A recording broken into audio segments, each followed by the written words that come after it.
Good morning, everyone. It is King coming back to you with another repotting video. We're just gonna repot this for Green Thumb Nursery.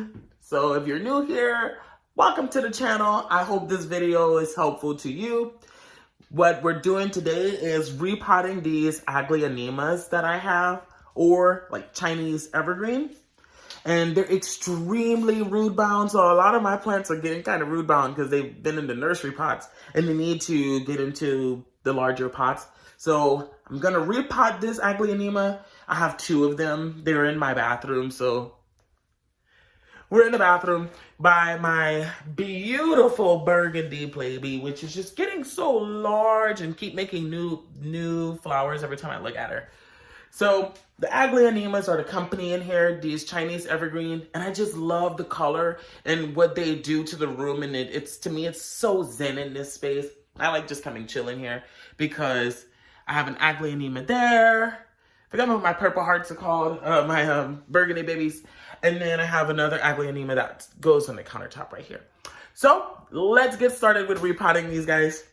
I want to show you what the root systems look like so you guys can see like how root bound it is and why I decided to repot them, because I don't know, today I looked at it, I took them out because I watered them and trimmed them a bit, took it out, and I was like, whoa, maybe that's why it's not growing as fast as I thought, is because it's like maxing out in that pot.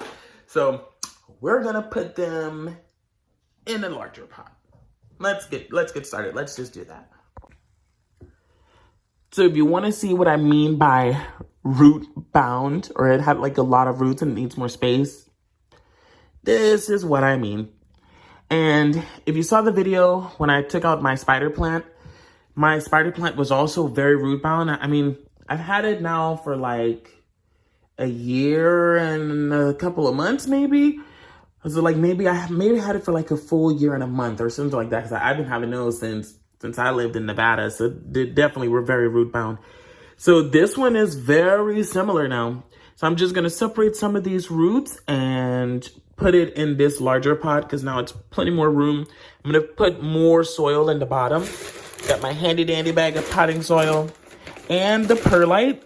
So I'm going to do that to both of the plants because they're both very root bound and they both need to get out of the nursery pots.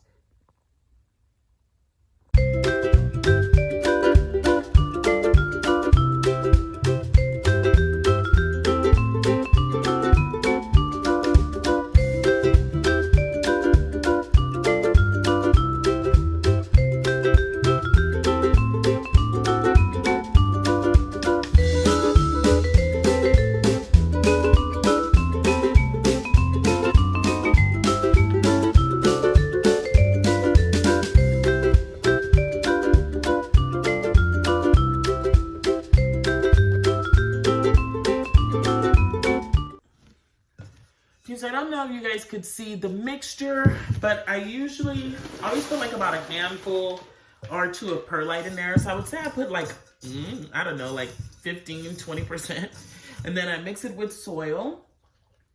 And then I separated all of the roots of this baby so that way we could get her in there nice and healthy and the roots will spread quicker. So before you know it, we'll have a lot of more leaves on here. So I kind of just spread the roots all over. I just break them apart because they were very root bound anyway. And all I'm gonna do is just put it in the pot and center it like this to where it's now in there. And then I just make a little bit more of a mess because I'm going to fill the top with soil so that you can get all the sides. And I'm just gonna pack it down.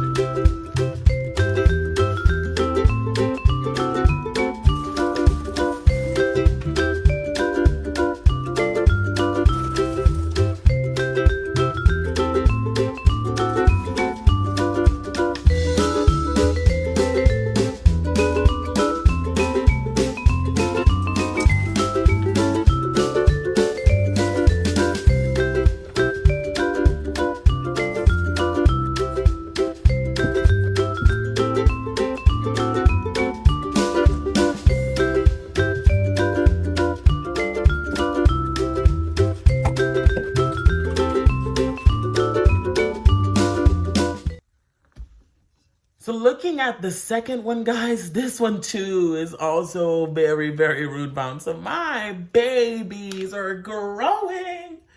They were doing well. Look at this. And I mean, all I did, guys, if anyone wants to know, like, how do I get all these plants like this? I have a watering schedule. So like every 2 weeks, I water a majority of them. And I mean, I don't really give a lot of watering. If you guys want to know, put it in the comment section. I'll do a watering day video. And some of them I water only once a month. So like the once a month ones, sometimes like once a month, once every 3 weeks. Because I feel like they really don't need that much water. So if I notice, oops, I'll put this one in the bottom. If I notice they're like telling me they're thirsty, then like I'm like, okay, I'll water it. But I don't try to overwater them or anything. I feel like your plants do much better being underwatered than overwatered. And when they're underwatered, they'll tell you, and it's just easy to water them. But if they're overwatered, you get like root rot and fungus and all kind of other problems. And then it's a hassle to like bring it back. And then it starts losing leaves and everything. So I like to keep the roots nice and healthy and white and let them breathe. These pots are ceramic and doesn't have a hole in them. I don't really water these a lot because they're in the bathroom and they get humidity. But I'm still going to take my drill and drill holes in the bottom of these. Especially once these plants really start getting established in these pots, they're definitely going to need a hole. So I'll drill one.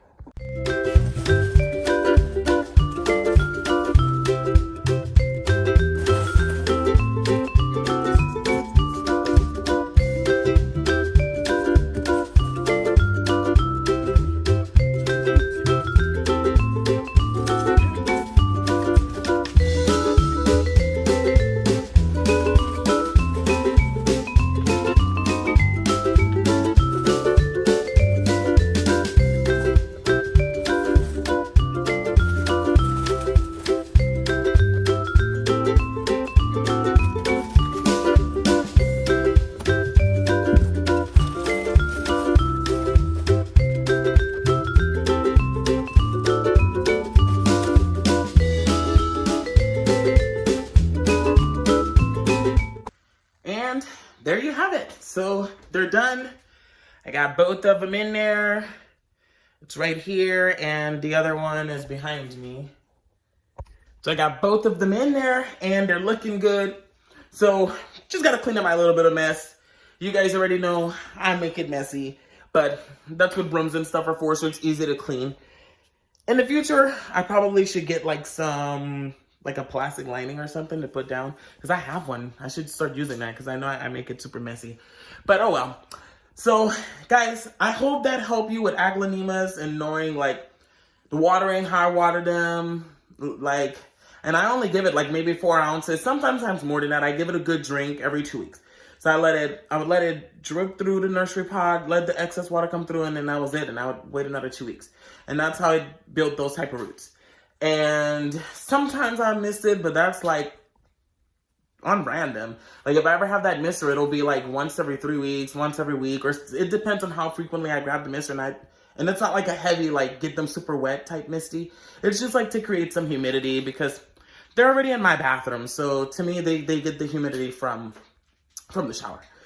But if you like this video, guys, please give it a thumbs up, subscribe to the channel, and I'll see you guys in the next video.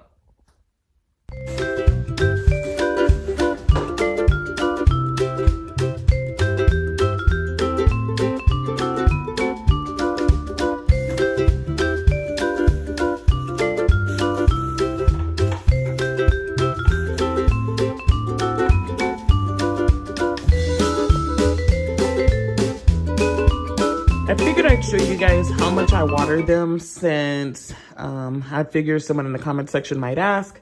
So if I put this down, I mean, I really just put a little bit, guys. So I guess this is what, 8 ounces, about a cup, a little over a cup. So I put about a cup of water in there and that's it. So then I'm going to split this between the both of them. So, hello, coach. So we go to put it in there, or when we go to water them, I have like this much water, and I just do this, I usually like pour it on the leaves so it can go around. I put a little bit on this side. So there's like this much left. And then I like hop in here because I gotta like get in the tub to do it. And then I do the same thing to this one. Like I just go around it. See how it's like seeping in there? I usually like pour it over the leaves a little bit so it just gets in there. Like I really don't give them a lot of water. It's because I don't want them drowning. And then bam, it's empty.